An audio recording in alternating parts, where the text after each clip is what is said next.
Do you think that it's respectful to... Dadle yn y tŷ gwyn, roedd y tensiwn yn amlwg wrth i'r drafodaethau rhwng yr arlywydd Trump a'r arlywydd Zelensky droi'n danllyd. God bless. You don't know that. God bless. God bless. You will not have war. Don't tell us what we're going to feel. Ath Zelensky yno mwyn ceisio dod i gytundeb gydag America, ond ar ôl mwy a mwy o ddadle, fe dawodd yn waglaw a dim cytundeb rhwng y ddwy wlad. Ond yn agosach i adre, roedd yna groeso cynhesach i arlywydd Wcrain. Wrth iddo gyrraedd Llundain ddoe.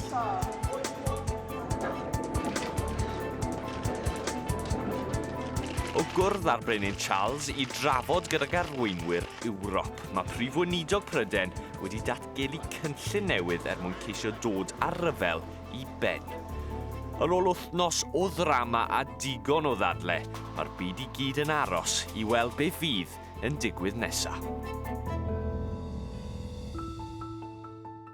Dyma gopi o'r darllen. Nid pob dydd gewch chi cyn Prif Weinidog Cymru yn darllen stori i ddisgyblion ysgol. Ond yma yn Ysgol Pencae, roedd yna ymweliad arbennig gan Mark Drakeford. Yn Gymraeg, Pan oeddwn i'n 6 oed. Ac yn Ffrangeg, roedd y plant yn gwrando'n astyd, a'r fersiwn arbennig yma o'r tywysog bach yn plesio'n fawr. Os maen nhw moyn dysgu Ffrangeg, wedyn maen nhw'n llyfr dda oherwydd maen nhw'n Cymraeg a Ffrangeg yn yr un tudalen, a byd nhw'n gallu weld beth yw geiriau hefyd. Bydd e'n stori dda iawn i darllen falle yn y dosbarth, neu jyst ar ben ei hun. Ym Pencae, mae dysgu ieithoedd yn bwysig, a'r disgyblion yma yn dipyn o arbenigwyr. Yn Ysgol Pencae rydyn ni'n dysgu Cymraeg, Saesneg, Ffrangeg, Mandarin a Almaeneg. Fi'n caru wneud Almaeneg a mae yna llawer o geiriau fel doniol i dweud. Wunderbar yw wonderful a wedyn ein cwffen yw siopa.